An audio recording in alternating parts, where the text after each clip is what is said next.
I am tremendously honored to be UN Women's Advocate for Political Participation and Leadership. I am proud to be a woman and a feminist. And this evening, I am extremely proud to stand before you on this significant day, which serves as a reminder to all of us of how far we've come, but also amid celebration, a reminder of the road ahead. I want to tell you a story that'll sort of give context to my being here and my work with UN Women. When I was just 11 years old, I unknowingly and somehow accidentally became a female advocate. It was around the same time as the Beijing conference, so a little over 20 years ago, where in my hometown of Los Angeles, a pivotal moment reshaped my notion of what is possible. See, I had been in school watching a TV show in elementary school, and this commercial came on with the tagline for this dishwashing liquid, and the tagline said, "Women all over America are fighting greasy pots and pans." Two boys from my class said, "Yeah, that's where women belong, in the kitchen." I remember feeling shocked and angry, and also just feeling so hurt. It just wasn't right, and something needed to be done. So I went home and I told my dad what had happened. And he encouraged me to write letters. So I did, to the most powerful people I could think of. Now, my 11-year-old self worked out that if I really wanted someone to hear me, well, then I should write a letter to the First Lady. So off I went, scribbling away to our First Lady at the time, Hillary Clinton.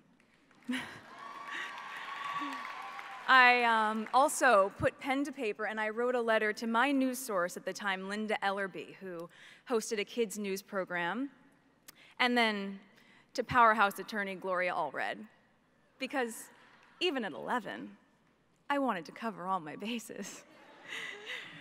Finally, I wrote to the soap manufacturer, and a few weeks went by, and to my surprise, I received letters of encouragement from Hillary Clinton, from Linda Ellerby, and from Gloria Allred.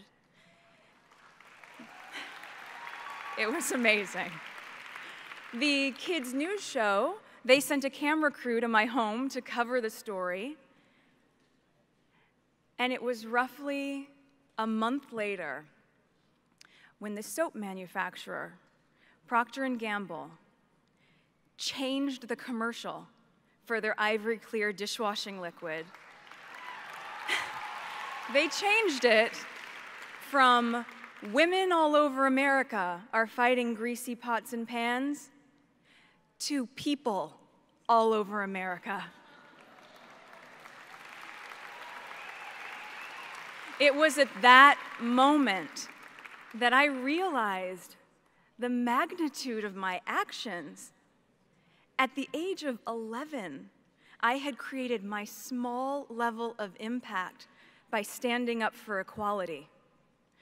Now, equality means that President Paul Kagame of Rwanda, whose country I recently visited as part of my learning mission with UN Women, it means that he is equal to the little girl at the Gihembe refugee camp who is dreaming about being president one day. Equality means that UN Secretary General Ban Ki-moon is equal to the young intern at the UN who is dreaming about shaking his hand. It means that a wife is equal to her husband, a sister to her brother, not better, not worse, They are equal. UN Women, as you guys know, has defined the year 2030 as the expiration date for gender inequality. And here's what's staggering. The studies show that at the current rate, the elimination of gender inequality won't be possible until 2095. That's another 80 years from now.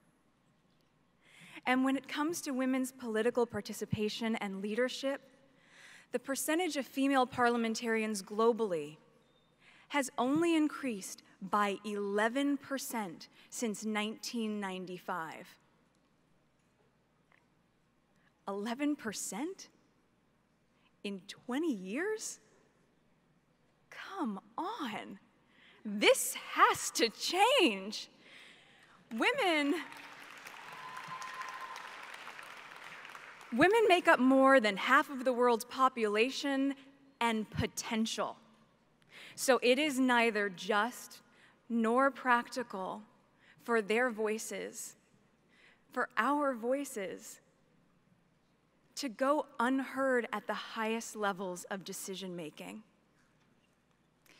The way that we change that, in my opinion, is to mobilize girls and women to see their value as leaders and to support them in these efforts. To have leaders, such as President Kagame of Rwanda, continue to be a role model of a country which has a parliamentary system comprised of 64% female leaders. I mean, it's the highest of any government in the world, and it's unbelievable. We need more men like that, just as we need more men like my father, who championed my 11-year-old self to stand up for what is right. In doing this, we remind girls that their small voices are in fact not small at all, and that they can affect change. In doing this, we remind women that their involvement matters, that they need to become active in their communities, in their local governments, as well as in the highest parliamentary positions. It is just imperative. Women need a seat at the table. They need an invitation to be seated there. And in some cases, where this isn't available, well then you know what? Then they need to create their own table.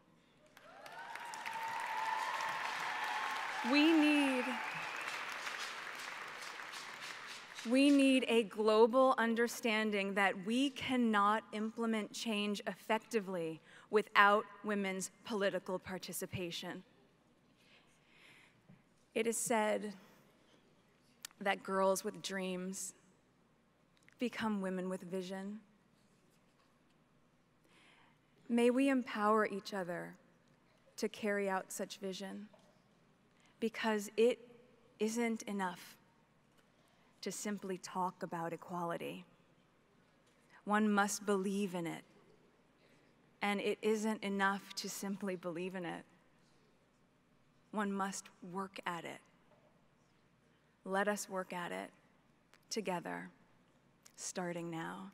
Thank you so much.